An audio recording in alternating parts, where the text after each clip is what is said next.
My husband put me out and kept all my assets just to hand them over to his mistress. All I have left is a worn-out debit card my father left me. I thought the balance was zero, but it ended up making the bank manager tremble with fear. Come on, tell me where you're watching from. Don't forget to like and subscribe so we can unravel this mystery together. The suffocating humidity of an Atlanta afternoon clung to Elena's skin the second she stepped out of the Uber. It felt heavy, like a wet blanket, mirroring the exhaustion in her bones. She had spent 2 grueling weeks in a forgotten, dusty town in Alabama, deep in the boonies, nursing her mother back from the brink of death. Now that her mother was finally stable, Elena was returning home, her heart aching for the air-conditioned silence of her luxury penthouse, and more importantly, for the arms of her husband, Marcus. She dragged her scuffed carry-on through the pristine marble lobby of the Paramount, the crown jewel of Buckhead and the undeniable symbol of Atlanta's new money. A reflex smile touched her lips when the elevator chimed softly, announcing her arrival on the 40th floor. God, she was tired, but the thought of a hot bath and Marcus's voice made her walk a little faster. The hallway was dead silent, smelling faintly of lemon polish and expensive potpourri. She arrived at door 40A. Home. Elena dug through her chaotic purse, her fingers brushing against receipts and old gum wrappers before finding the key fob. She tapped the card against the digital reader. Beep beep. A harsh red light flashed on the panel. Access denied. Elena frowned, confused. She wiped the card on her jeans and tried again. Beep beep. Red light. That's weird, she muttered to herself, frustration bubbling up. Maybe the magnetic strip got fried. She pressed the doorbell video intercom twice. Silence stretched for a moment, thick and heavy. Then, she heard heavy footsteps approaching from the other side, followed by the distinct, mechanical click-clack of the deadbolt turning manually. The heavy mahogany door swung open. There stood Marcus, her husband. But the man standing there wasn't the warm, welcoming partner she had texted just hours ago. His eyes were glacial, devoid of any warmth. He was wrapped in a black silk robe, and right there, glaringly obvious on his neck, was a fresh, jagged smear of bright crimson lipstick. "Ah, you're back already," Marcus said. His tone wasn't a greeting. It was an accusation. Elena's heart hammered a frantic rhythm against her ribs. The air in her lungs seemed to vanish. "Marcus? Why? Why isn't my key working?" she asked, her voice trembling, barely a whisper. "Because I changed the locks," Marcus replied flatly, his body blocking the entrance like a bouncer at an exclusive club. From deep inside her apartment, the crystal-clear, bubbling laughter of a woman rang out. It was a sound that cut deeper than any knife. "Babe, who is it? If it's a solicitor, tell them to kick rocks." A young woman, strikingly beautiful and significantly younger than Elena, draped herself over Marcus's shoulder. Elena recognized her instantly. It was Tiffany, a local Instagram influencer who was desperate for clout, the kind of woman whose overly filtered photos made Elena roll her eyes. But right now, Tiffany wasn't a photo. She was real. And she was wearing Elena's limited edition silk robe, the one Elena had bought for herself as a birthday treat last month. Tiffany's eyes raked over Elena, dissecting her appearance from her frizzy hair down to her comfortable travel shoes and the battered suitcase. Her lip curled in a sneer. "Oh," Tiffany said, a mocking smirk playing on her lips. "It's not a solicitor, turns out it's the ex-wife." "Ex-wife? Marcus? What is this?" Elena whispered. A stinging heat pricked the corners of her eyes. "Who is she? Why is she in our house? Why is she wearing my clothes?" Marcus sighed loudly, the sound of a man bored by a tedious inconvenience. "Listen, Elena, this is over. Better we talk downstairs. Don't make a scene here in the hallway." Marcus didn't even step aside to let her breathe the air of her own home.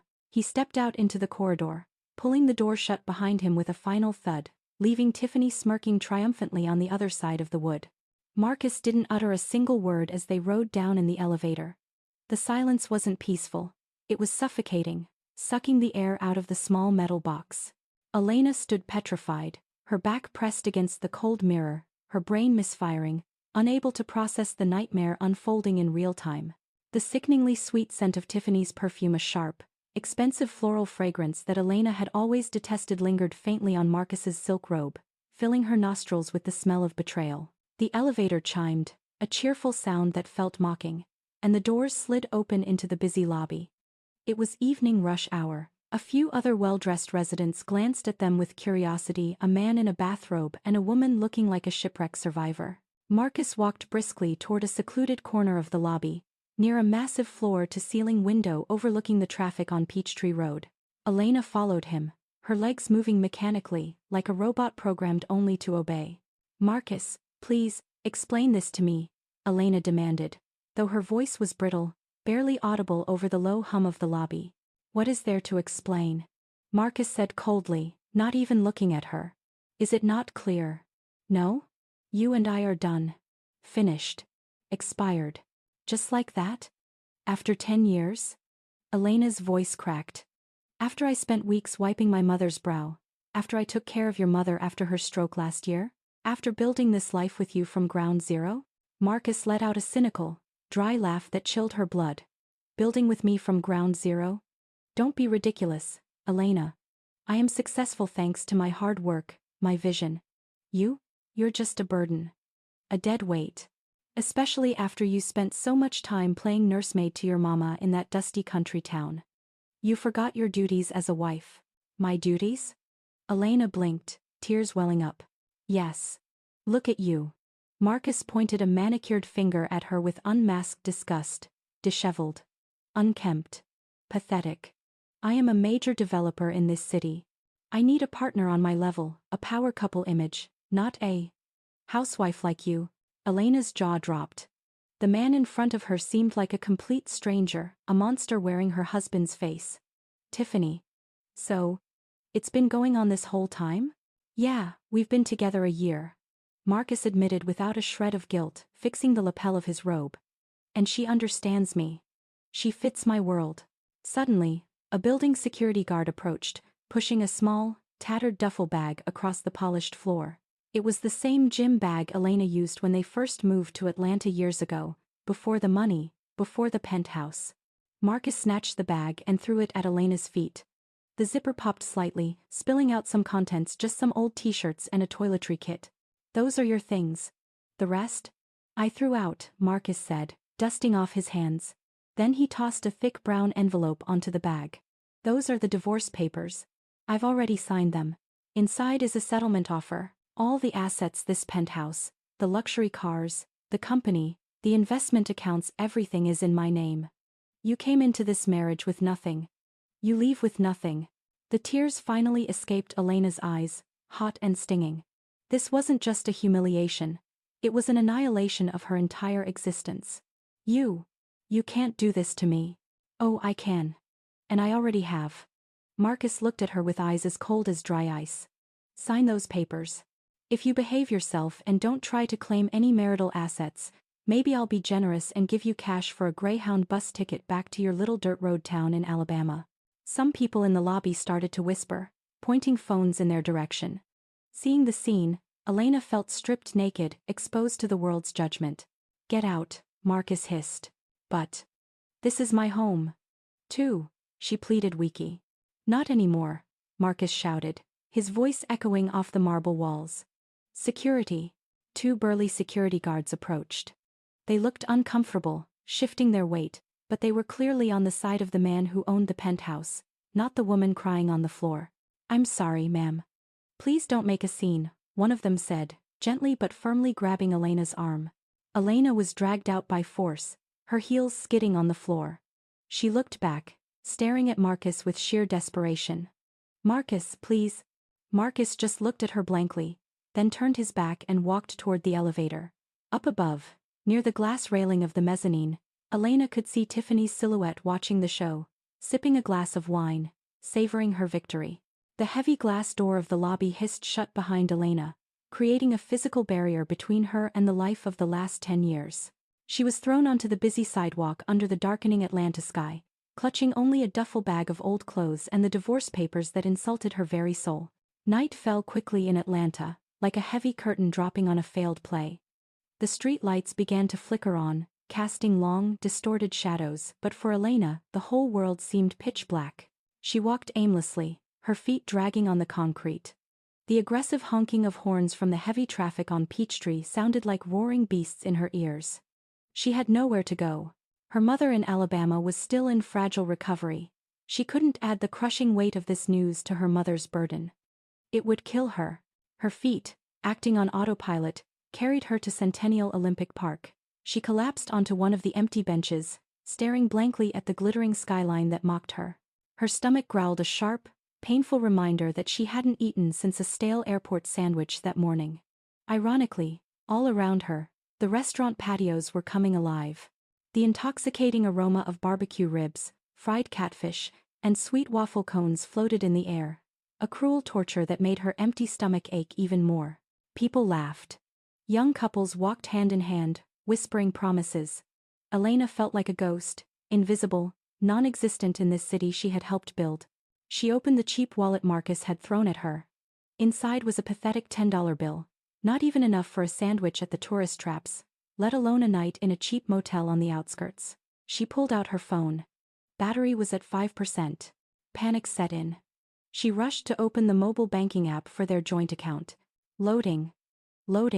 Balance, $0. Marcus had cleaned her out. He had drained every single dollar they had together, which also included the personal savings Elena had brought into the marriage before he became a big shot. A cold, heavy despair wrapped around her throat like a noose. It was over. She was truly at rock bottom. She would be homeless tonight, sleeping on a park bench while her husband slept in silk sheets with his mistress. Tears fell silently, hot tracks on her cold cheeks. She looked down at the contents of her wallet again, looking for a miracle. Behind the empty credit card slot was a faded photo, a picture of her father, Elijah. Her father, a simple man, a tobacco farmer and local merchant who died 10 years ago, just weeks before Elena married Marcus. And behind that photo was something else. Elena's trembling fingers pulled it out. A faded blue debit card that was already peeling at the edges. The logo was barely legible. Southern Legacy Bank, a small, old regional bank that barely existed anymore. Elena was stunned. The memory hit her like a physical blow. She remembered now that her father gave her this card when she was 17, back when she was packing her boxes to move out for the first time to go to college at Spelman. "Keep this, my baby girl," Elijah had said back then, his voice rasping but warm. "This is an account Papa created for you. Never use it unless it is absolutely necessary. Don't mix it with money for your hair or your books. Imagine it doesn't exist." "How much is in it, Papa?" she had asked, expecting maybe $50. Her father just smiled that mysterious, knowing smile of his. "Enough to be an anchor. If you ever feel like your ship is going to sink, use this. But as long as you can sail, don't touch this anchor." Elena never used it. She forgot about it. She was busy with college, then busy being Mrs. Marcus King. Busy building her husband's empire. She always assumed the account would have at most a few $100s, the remainder of some allowance that wasn't used. But tonight, her ship wasn't just going to sink. Her ship had been blown to pieces by a torpedo named Marcus. She held the card tight, feeling the raised plastic numbers. The $10 in her wallet wasn't enough for anything. But maybe, just maybe, the rest of her father's money would be enough to buy a bus ticket back to Alabama. A small hope, as thin as a spider's thread, began to light up in her tight chest. Elena didn't sleep all night. She found shelter under the awning of a closed souvenir shop, hugging her duffel bag tight to her chest like a shield, waiting for the sun to rise. She was dirty, hungry, and terrified. But the faded blue card felt warm in her hand, pulsing with a strange energy. At 8 a.m. sharp, Elena was already standing in front of the downtown branch of Southern Legacy Bank, tucked away on a quiet side street in downtown Atlanta. The building was exactly as she remembered from her childhood visits, holding Elijah's hand, an imposing structure of gray stone and granite that seemed anchored in a different century, a stark contrast to the modern glass and steel aquariums where Marcus kept his millions. Inside, the atmosphere was hushed, almost church-like. There were no digital ticker tapes, just the smell of old paper, floor wax, and serious money. Elena pulled a paper ticket. She was the only customer. She approached the customer service desk, which was manned by a young man with eager eyes and a starch-stiff white shirt. His name tag read Caleb. "Good morning, ma'am. How can I be of service?" Caleb asked politely, though his eyes flickered with confusion over Elena's disheveled hair and the cheap duffel bag at her feet. "Good morning." Elena's voice was hoarse. I need to check the balance on this account. The card is very old, and honestly, I've forgotten the PIN. Elena slid the faded blue card across the mahogany counter. Caleb picked it up, turning it over in his hands with a frown. Wow, ma'am, this card is vintage. This is our logo from 3 rebrands ago. I'm not even sure if it will scan. Please, just try. Elena pleaded, clutching the edge of the desk. I'll check, ma'am. Caleb took Elena's ID, verifying the name. He began typing on his keyboard. Clack, clack, clack. The sound echoed in the empty hall. The system seemed to drag. Caleb typed, clicked, waited, and then frowned deeply. Huh. That's strange, he murmured. What's wrong? Elena's heart began to gallop against her ribs. Is it empty? The data isn't pulling up on the main interface, ma'am. Our legacy system is sometimes a little slow with archived files. It seems this account is in a completely inactive state. A dormant account. How long has it been since there were transactions? Maybe 10 years, Elena replied hesitantly. Caleb's eyes went wide. 20 years. The system says last activity was 20 years ago. One moment, ma'am. I'm going to try accessing the manual server. His fingers danced over the keyboard again. His screen flickered, replacing the user-friendly interface with rows of green command line code that Elena didn't understand. Silence stretched. Only the hum of the hard drive and the aggressive air conditioning could be heard. Elena bit her lip until it tasted like iron. It was over, she thought. Surely the account had been closed, the money eaten by fees. Caleb scratched his head. How odd. The balance isn't reading, ma'am. But there is a flag. A high-level system alert. Alert? Does that mean I have debt? Overdraft fees? Elena panicked. No, not debt. I've never seen a code like this. Alpha-level security. One moment. Caleb typed a final series of commands. The computer seemed to think for an eternity. Then, a pop-up window appeared on Caleb's screen. Caleb's face, which had been professionally relaxed, suddenly drained of all color. He went pale, his jaw going slack. His eyes bulged, glued to the monitor. Mr. Caleb? Elena called out. Caleb didn't answer. He seemed frozen in terror.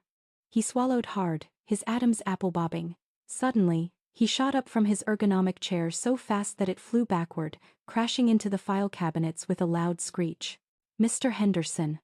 Mr. Director. Caleb's voice was shrill, shattering the quiet dignity of the bank. He didn't care about Elena anymore. His eyes were locked on the screen in horror. A middle-aged man with salt and pepper hair and a stern face. Mr. Henderson. The branch manager stepped out of his glass-walled office. What is it, Caleb? Compose yourself. We have a client.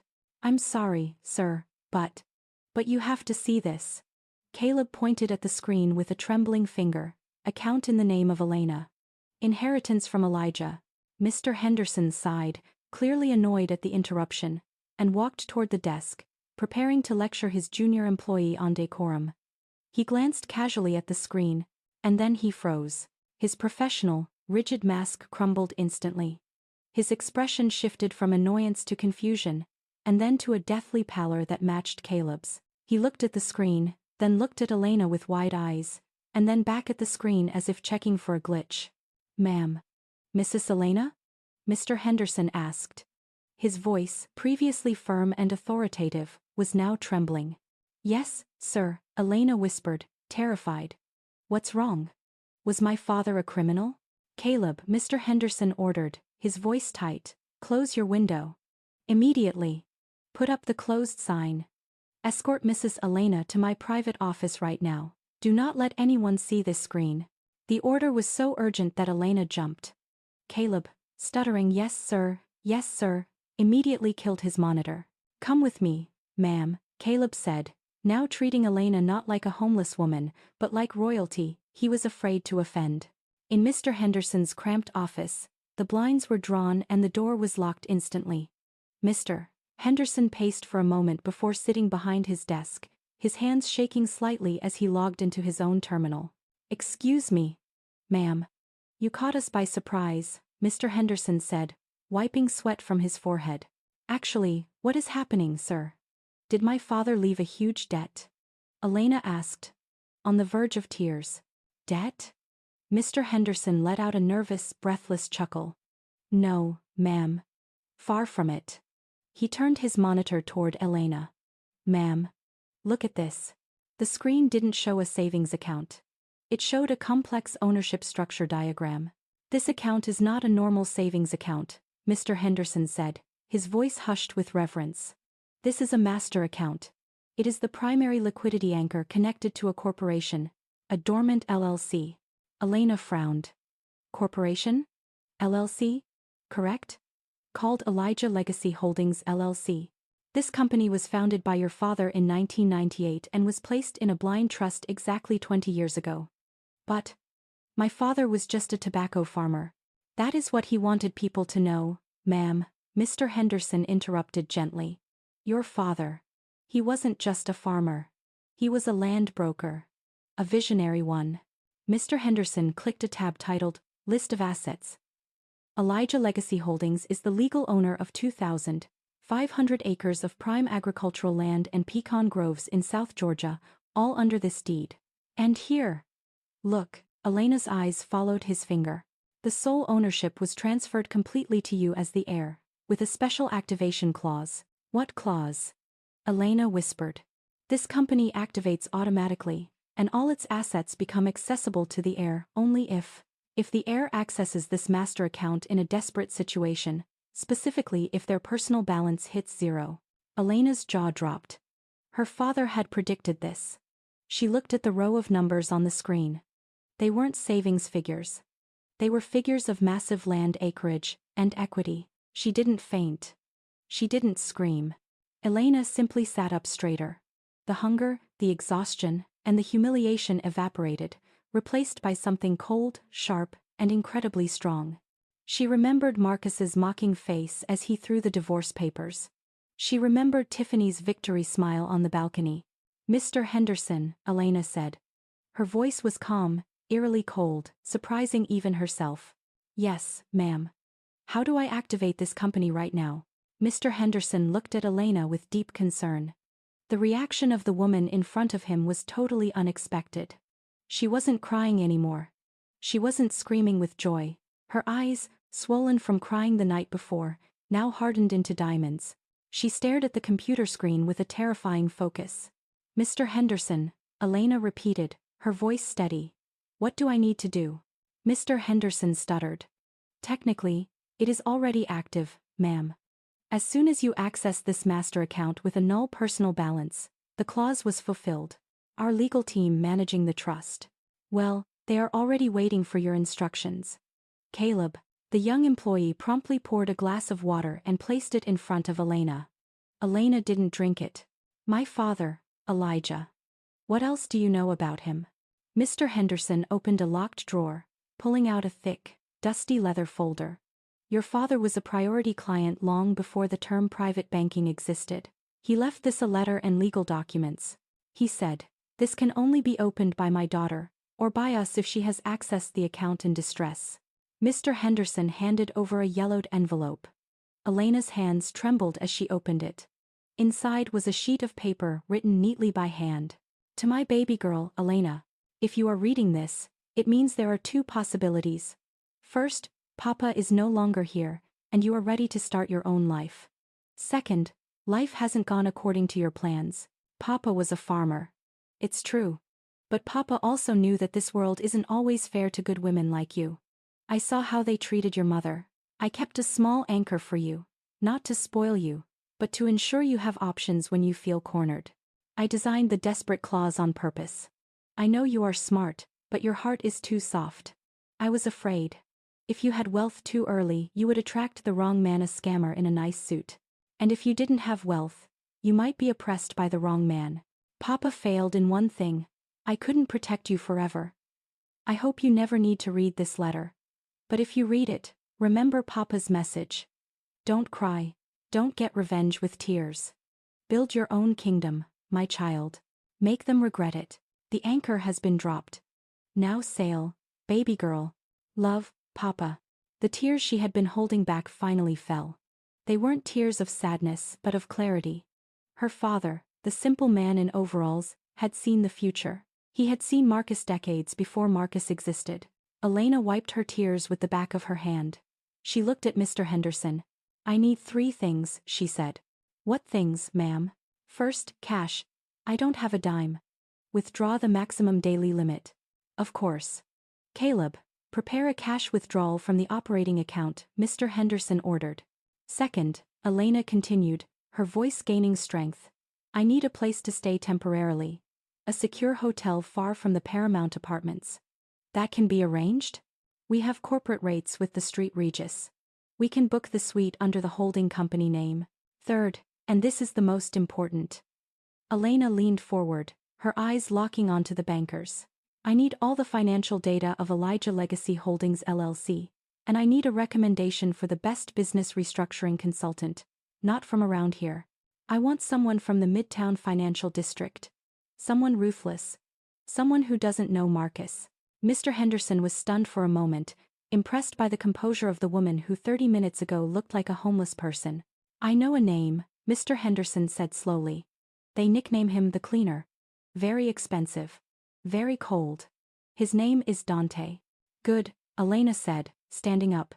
"Give me the money, book me the hotel, and organize my meeting with Dante. I have a war to win."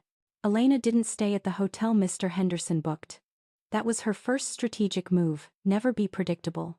After taking a considerable amount of cash, enough to make her dizzy if it had been yesterday, she bought a burner phone, a new number, and several sets of simple but clean clothes at a nearby mall. Then she booked a room at the Street Regis, one of the most luxurious hotels in Atlanta, under a shell company name. For 24 hours, she locked herself in the suite. She ordered room service, ate her first decent meal in days, a steak, medium rare, took a scalding hot bath, and slept. She let her brain process the destruction of her marriage and her rebirth in a single day. The next morning, she didn't call Dante. She knew a man with a reputation like the Cleaner wouldn't be impressed with a phone call. Elena went straight to the financial district in Midtown. Dante's office was in one of the skyscraper's, minimalist, cold, all glass and polished steel. "I want to see Mr. Dante." "I don't have an appointment," she told the receptionist. "Mr. Dante is busy, ma'am. His schedule is full for the next 2 months." "Tell him," Elena said calmly, sliding a business card Mr. Henderson had printed for her overnight across the desk. "Elena King, owner of Elijah Legacy Holdings LLC. Assets of 2,500 acres. This is urgent." The receptionist hesitated, but the words 2,500 acres made her pick up the phone. 5 minutes later, Elena was ushered into a corner office with a panoramic view of all of Atlanta. Dante was a black man in his mid-30s, sharp as a razor. He didn't smile. He wore a dress shirt with no tie, sleeves rolled up, but he looked more formal than Marcus ever did in his bespoke suits. His eyes were laser-focused, analyzing Elena. "I only have 10 minutes, Mrs. King," Dante said. His voice was deep and flat. "Elijah Legacy Holdings. A dormant agricultural company. What is the problem?" Elena sat down without being invited. "The problem, Mr. Dante, is that this company just woke up. The assets are massive, but I don't know anything about pecans, zoning laws, or how to run a corporation. And I have another problem that must be solved." "What problem?" "My ex-husband, a developer in Atlanta. His name is Marcus. He demands a share. He doesn't know about this yet." Dante raised an eyebrow. "This is interesting. What do you want from me?" "I want you to restructure this company from the ground up. Audit everything. Make it an active, modern, profitable company. And I want you to be my personal advisor," Elena said. "I want to know how to use this power." Dante stared at her for a long time. "I am expensive, ma'am." "I know," Elena replied. "I don't deal with personal dramas." "I'm not asking you to deal with drama. I'm asking you to teach me how to win a business war. The drama is just the collateral damage." Dante smiled slightly, his first sign of emotion. "When do we start?" "Yesterday," Elena replied. 2 weeks passed. Atlanta didn't know what was happening in those high-rise offices. Elena and Dante's small team worked 20 hours a day. They dissected Elijah Legacy Holdings LLC. It turned out the inheritance was greater than estimated. Elena's father hadn't just bought land. He also bought small shares in various agri-food companies whose value had now skyrocketed. Elena learned fast. She devoured financial reports, studied property deeds, and learned the fundamentals of agribusiness management. Dante watched her. This client was different. She didn't panic. She wasn't greedy. She was focused. She was like a dry sponge absorbing all the information. During those 2 weeks, Elena also transformed herself. She cut her long, frizzy hair into a short, firm, elegant bob. She threw out all her old clothes with the help of a personal shopper hired by Dante. Her closet now contained tailored suits, silk blouses, and simple but classy dresses in strong colors: black, navy blue, and burgundy. Reading glasses replaced her contacts. High heels replaced sneakers. But the biggest change was in her eyes. There was no fear anymore, only calculation. "Are you ready to get back in the ring, ma'am?" Dante asked one afternoon. "I'm ready," Elena said. They didn't go to a hotel. Under Elena's orders, Dante's team had worked discreetly in Atlanta. They bought an old mansion in the Cascade Heights area, not a flashy new McMansion like Marcus liked, but a historic, solid, elegant building that emanated an aura of old money and generational wealth. The house was paid for in cash. When Elena walked into her new mansion, she was no longer the woman who was kicked out of the apartment lobby. She was Miss Elena, CEO of Elijah Legacy Holdings LLC. Meanwhile, in the penthouse at the Paramount, Marcus and Tiffany's life was at its hedonistic peak. "This project, babe," Marcus exclaimed one night while pouring vintage champagne for Tiffany. "This is going to change the game." Marcus, after managing to kick Elena out, felt invincible. His construction business was frantically looking for new projects to fund their lifestyle. "I have inside info," his eyes shone with greed. "There's prime land, thousands of acres down in South Georgia coming onto the market. They say it's going to be opened up for a luxury development. I have to get the construction contract."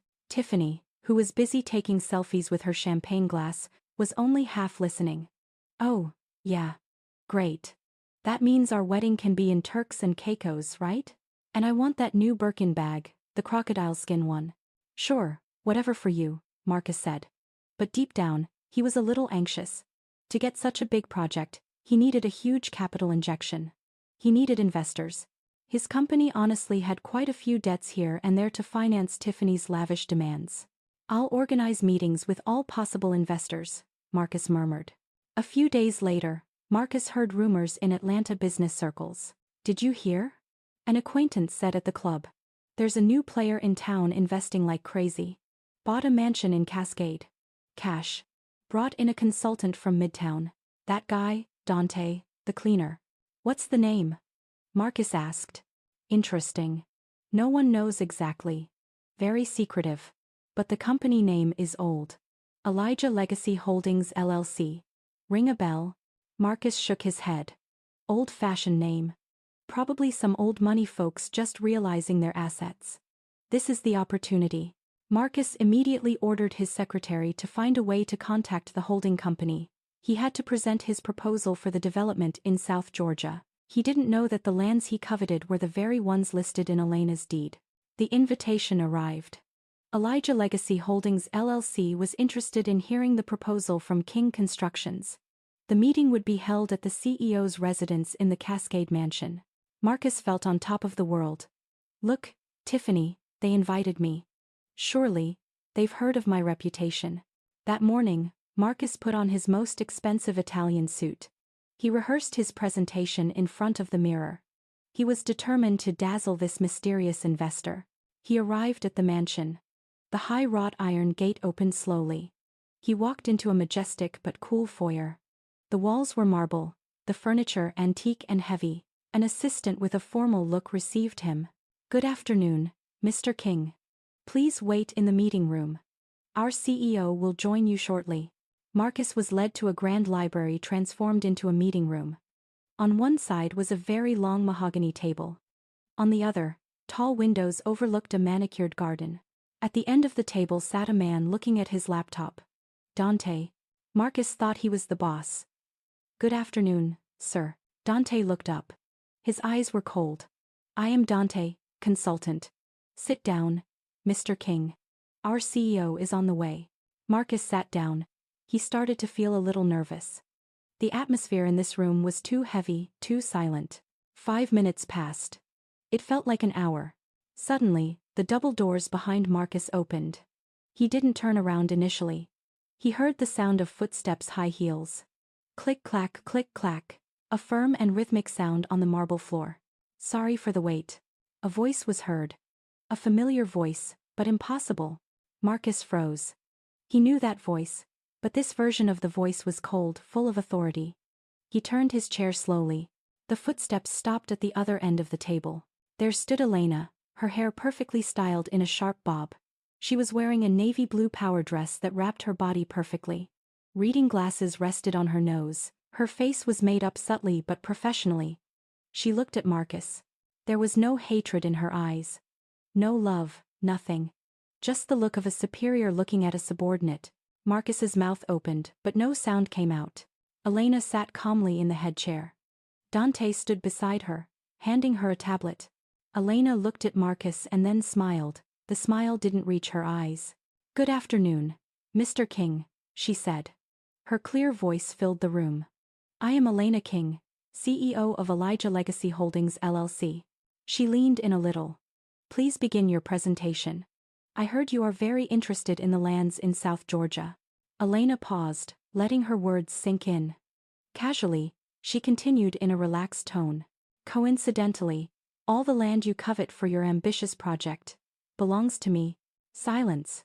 The silence in the meeting room was so thick that Marcus could hear his own heart beating in his ears. A joke. This has to be a joke, he thought. But Elena's eyes, the eyes that used to look at him with adoration, were now as cold as the marble beneath his feet. "Elena." Marcus managed to emit a sound. His voice cracked. This is impossible. 2,500 acres. Elijah Legacy. Where did you get the money?" Elena leaned back in her chair, not answering that question. She turned to Dante. "Mr. Dante, what do you think of the initial proposal from King Constructions, Incorporated?" Dante, who had been silent like a shadow, spoke. His voice was flat and lethal, conceptually ambitious, but financially very weak. "Mr. King, your proposal does not include adequate risk analysis, and your profit projections are too optimistic." Marcus felt as if he had been doused with ice water. He came to dazzle a foolish investor. Instead, he was being audited. "Wait," Marcus said, trying to control himself. His arrogance started to return, looking for logical explanations. I know. Elena must just be a puppet. This man Dante is the one in control. Elena just got lucky." He said, trying a softer tone, the tone he used to cajole her. "I don't know what happened to you, but this is big business. Maybe we can collaborate. I mean, you know me. I'm the best builder in Atlanta." Elena smiled slightly. "Oh, I know you very well, Marcus." Then she stood up. "I don't have more time, but I will give you a chance." Hope lit up instantly in Marcus's eyes. "My team," Elena looked at Dante, "will do due diligence. A complete life diligence of your company. We need to see your accounting, your list of assets, and your list of debts. We will not invest a single dollar in a company that is not transparent." Marcus hesitated. Opening his books would be a disaster. His company wasn't as healthy as he bragged. "Why does it have to be so complicated?" he asked. "It's me, L." He stopped. "Your ex-husband." "Precisely for that reason, Mr. King," Dante interrupted. "We must be professional. Take it or leave it. If you reject the audit, we will consider your proposal void and offer our land to another developer. I heard your competition from Buckhead is very interested." That was a threat. Marcus was cornered. If he withdrew, he lost the biggest project of his life. If he moved forward, he had to open his wounds. "Fine," Marcus said, forced. "Fine, audit. I'm not hiding anything." Elena nodded. "Mr. Dante's team will contact you. Good afternoon." Marcus returned to the penthouse at the Paramount in a shambles. "Babe." Tiffany greeted him, bouncing off the velvet sofa. She was wearing a new set of silk lingerie that probably cost more than Elena's old car. "How did it go? Are we rich yet? When can we start planning the wedding in Turks?" "Shut up for a second, Tiffany. I'm thinking." Marcus shouted, throwing his tailored jacket onto the floor in a heap. Tiffany recoiled, surprised. Hey! Why are you yelling at me? Marcus paced back and forth, running his hands through his hair until it stood up in spikes. The investor? It's complicated. It's really messed up. What do you mean complicated? Did they say no? Tiffany asked, her tone shifting from playful to anxious. No, not yet. But my God, you're not going to believe this. Marcus pulled at his collar as if it were choking him. The investor. The CEO. Is Elena. Tiffany froze. What? Elena? The homeless ex-wife? She's not homeless anymore, Marcus growled. She is different. She has a mansion in Cascade. She has a financial consultant from New York. She owns the land. She owns the full 2,500 acres. Tiffany's beautiful face went pale. This was the worst-case scenario. Not because she loved Marcus, but because her status, her luxuries, and her future depended entirely on Marcus's wallet. And now that wallet was threatened by the woman she had despised and displaced. Surely it's a bluff, Tiffany shrieked, her voice rising an octave. She can't be that smart, surely she hooked up with some old rich man. Yes, that's it. She's a kept woman. Marcus wasn't listening. She wants to audit my company. She wants to see everything. What am I going to do? Tiffany's panic transformed into a venomous anger. That woman, who does she think she is, coming back and ruining everything? I'll handle her, Tiffany hissed. Handle what? Don't get involved, Marcus warned. But Tiffany, the mistress, already had a plan. She knew where the new black elite of Atlanta gathered for lunch. She would find Elena, she would humiliate that woman in public, reminding her who she really was. A few days later, Tiffany, through a friend who worked at a salon, discovered Elena's location, the Gilded Cage, a luxury boutique cafe in the new office area of Buckhead. Tiffany arrived with full force. She wore designer clothes from the latest season, carried a flashy logo-covered bag, and wore heavy makeup that looked aggressive under the daylight. She scanned the room and saw Elena sitting alone in a corner, reading documents on a tablet while sipping herbal tea. Tiffany marched over and slammed her manicured hand directly on the table, making the silverware rattle. Well, well, well. Look who's here, Tiffany said, projecting her voice so everyone in the quiet cafe could hear. Mrs. Elena King, right? Moving fast, huh? Climbing social classes. From being thrown out in the lobby like garbage to sitting in an expensive cafe. Elena looked up slowly over her reading glasses. She looked at Tiffany, and then went back to looking at her tablet. She said absolutely nothing. That indifference made Tiffany even angrier. Hey! I'm talking to you, heifer. Don't play deaf. Who do you think you are? Huh? You're bothering Marcus. Stay away from him. He is mine now. Elena sighed, a sound of pure exhaustion. She put down her tablet. Yours? Elena asked. Her voice was calm, almost bored. Things that are owned are usually objects. Miss Tiffany isn't human? Don't give me lessons.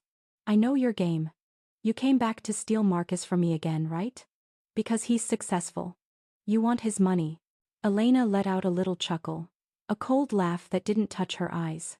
Steal Marcus? Miss Tiffany? Why would I bother picking up the trash I already threw out? Tiffany's face turned beet red. Elena stood up.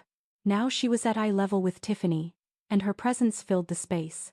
Listen well, Elena whispered, but the intensity made Tiffany take a step back. I'm not interested in Marcus. I'm interested in his company. And if you want to know.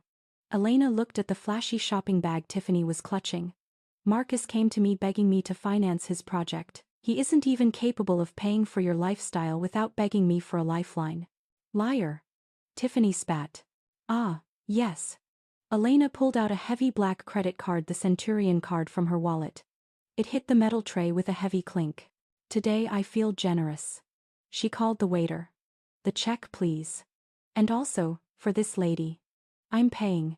Elena looked at Tiffany with pity. Consider it charity.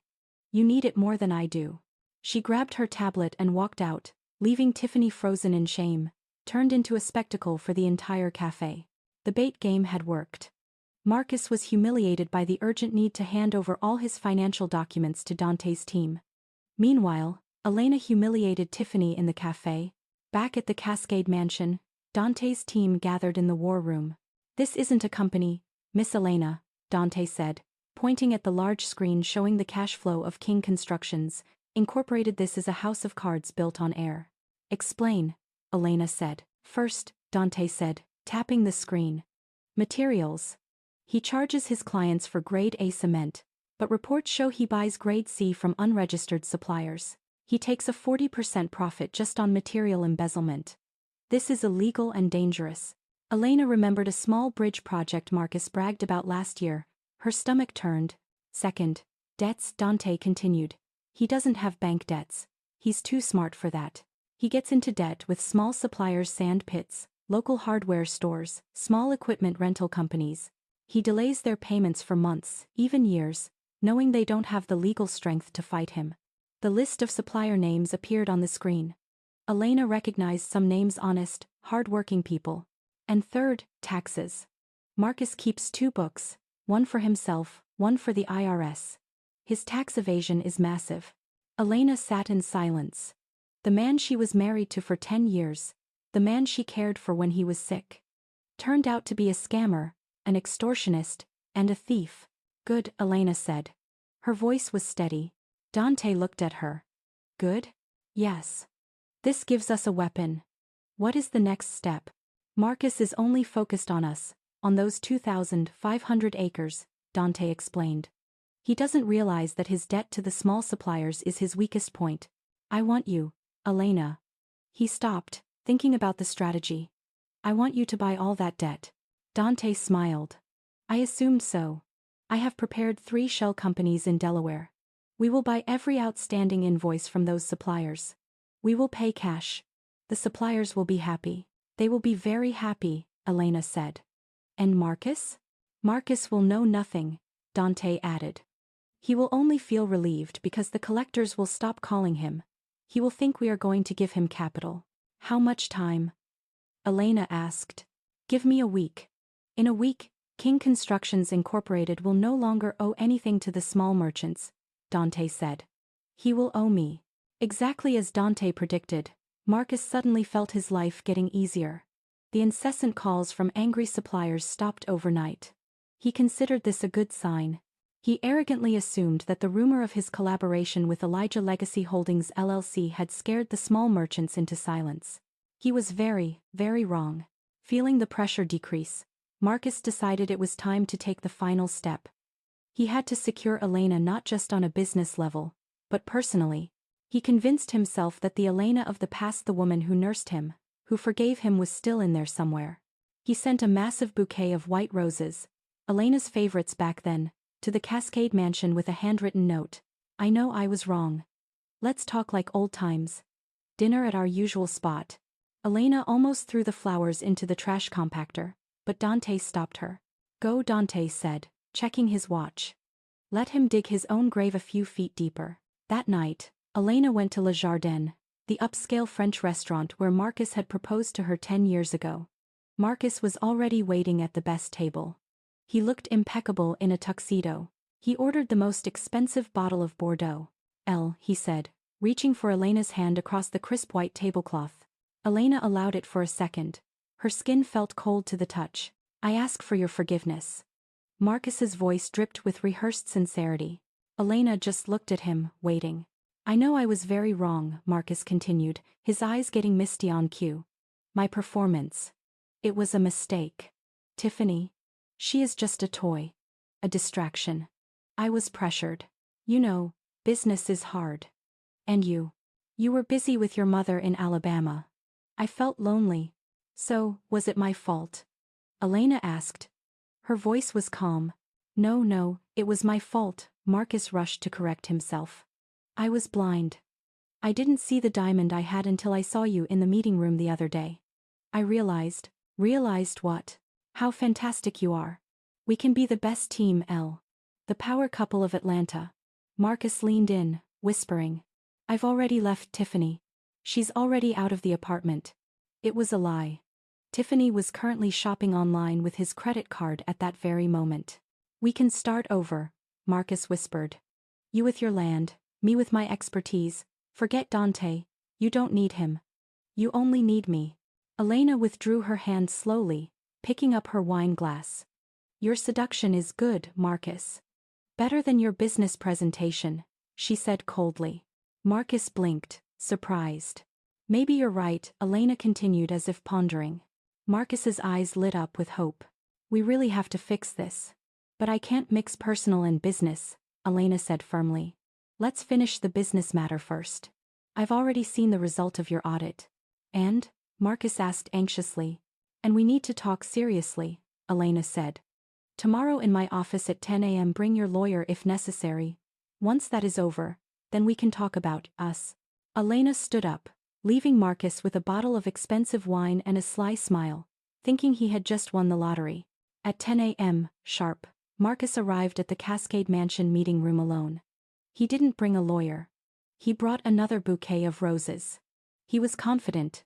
He thought this meeting was just a formality before he and Elena reconciled and merged their assets. He entered the room. The atmosphere was far from romantic. Elena was already seated in the head chair. Dante was standing beside her like a sentinel. On the long mahogany table, there were no coffee cups, but 3 stacks of thick legal binders.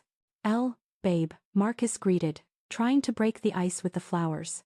Sit down, Marcus, Elena said, her voice cutting through the air like a knife. Marcus sat, his smile faltering. Let's get to the point, Elena said. Mr. Dante. Dante stepped forward, placing the first binder in front of Marcus. Mr. King, this is the verified list of debts of King Constructions, Incorporated, Dante said. To Garcia Aggregates, a total of $150,000. To Bolt Hardware, $75,000. To Iberian Machinery, $250,000. And so on. The total verified debt with 12 suppliers is $750,000. Marcus's face paled. What does this mean? I'm negotiating with them. They know I'm good for it. They no longer need negotiation, Elena interrupted. Because everyone has been paid in full. Marcus looked at Elena, confused. Paid? By whom? Elena pointed a manicured finger at herself. By me. Dante pushed the second binder across the table. Through 3 investment companies affiliated with Elijah Legacy Holdings LLC, we have acquired every single outstanding invoice. Copies of the debt assignment deeds are in front of you. Marcus opened the first sheet. His heart seemed to stop. In other words, Marcus, Elena leaned in, looking directly into the eyes of the man who had destroyed her. Your company no longer owes anything to those small merchants. Your company now owes me. Me? Marcus couldn't breathe. I can pay. I can pay in installments. We're partners, right? Oh, of course, Elena said, her voice dropping to a whisper. But I'm not interested in doing business with you, and I'm not interested in getting back with you. I want my money back. She slapped the third binder in front of Marcus. According to the assignment clause, this debt is callable on demand. It is due now. You have 24 hours to liquidate $750,000 in cash. 24 hours? That's impossible.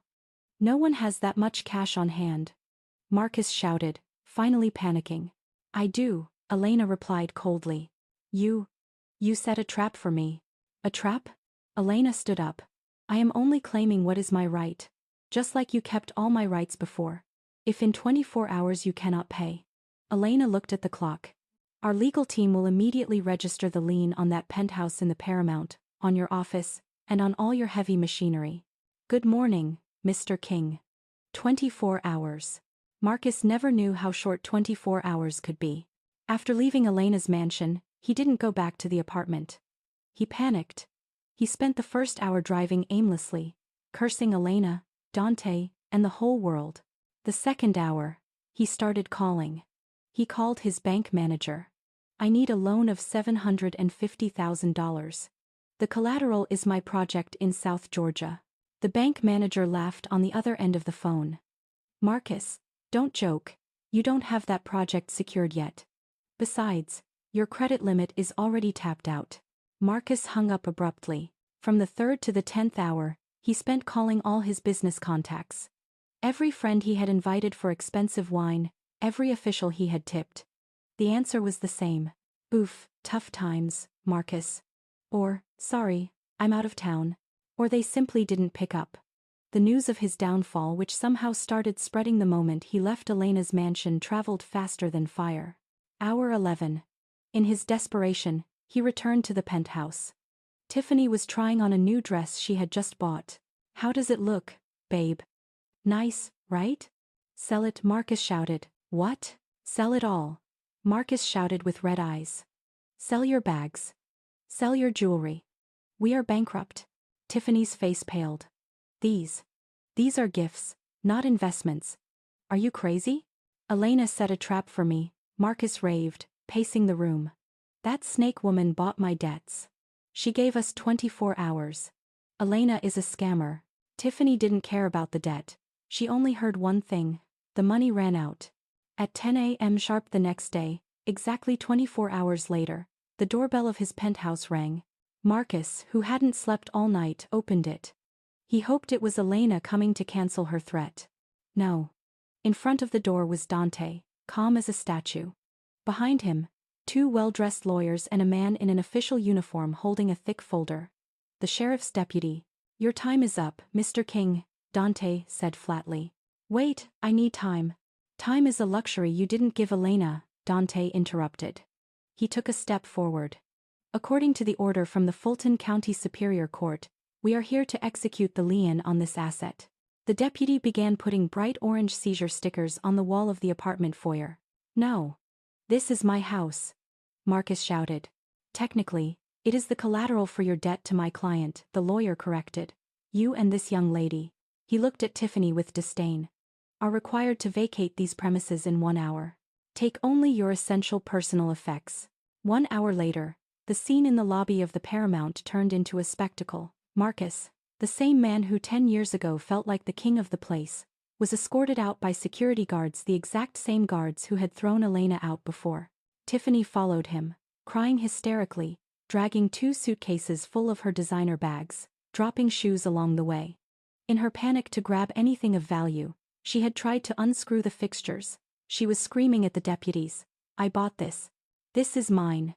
I took the refrigerator in the guest suite. That's my property.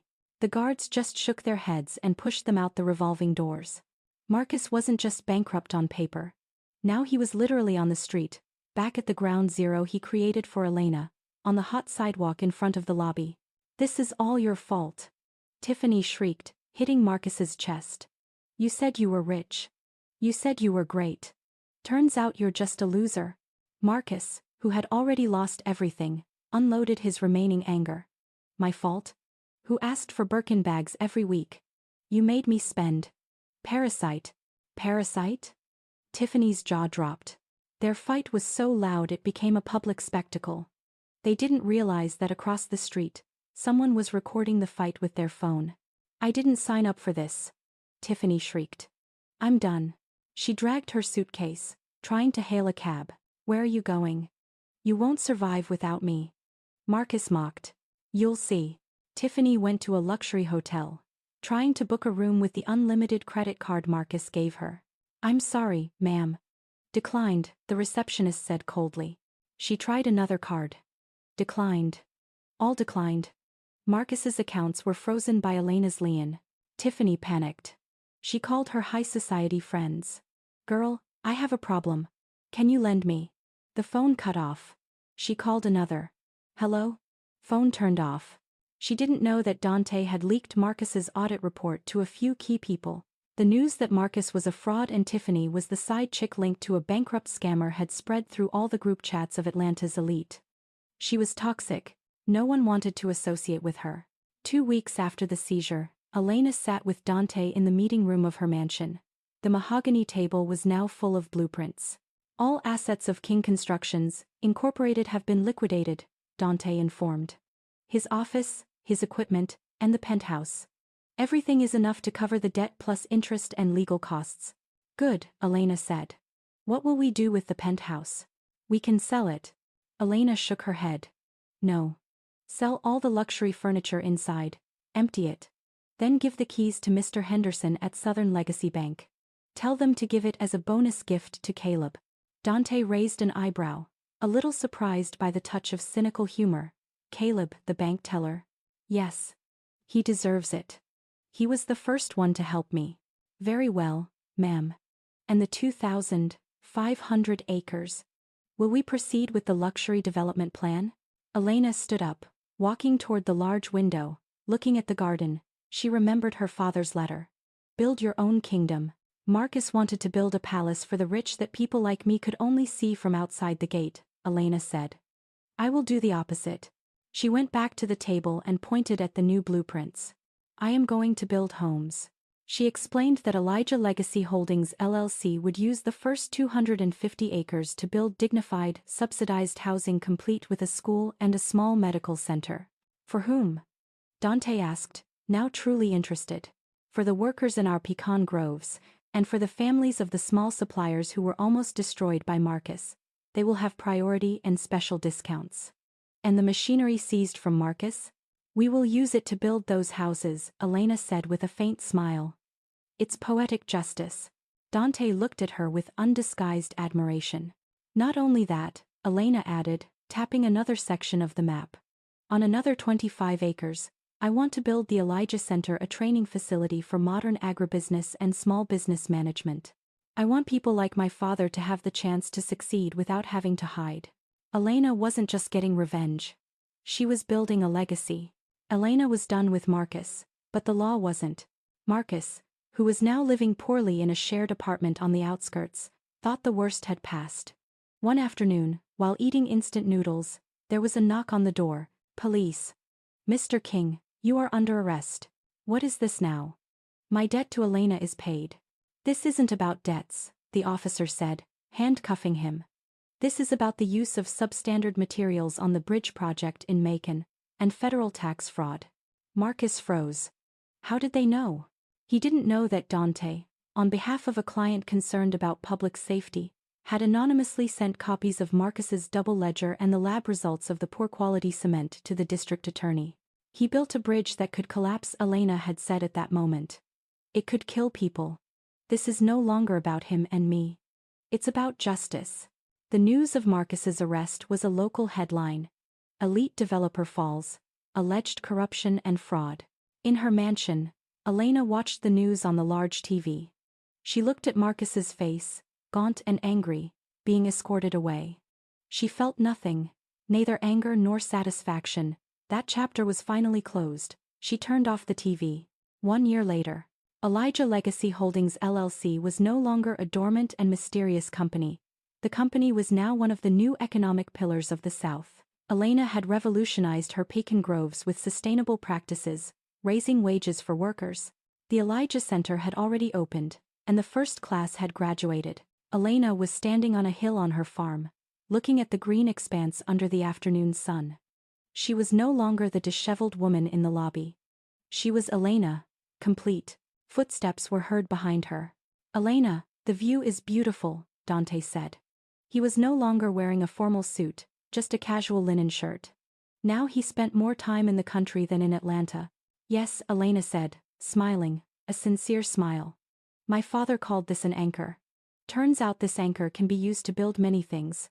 You have built your kingdom, Elena, Dante said. Elena corrected, we built it. Dante smiled. My team in Atlanta keeps asking when I'm coming back. Seems I need to give them an answer. And what is your answer? Elena asked, looking at him. Dante didn't answer with words. He took a step forward, looked at Elena, and then held out his hand. I am no longer needed as a consultant. The cleaner, they said. No, Elena replied, accepting his hand. The grip was firm. Now I need you as a partner. They stood there watching the sunset over their kingdom.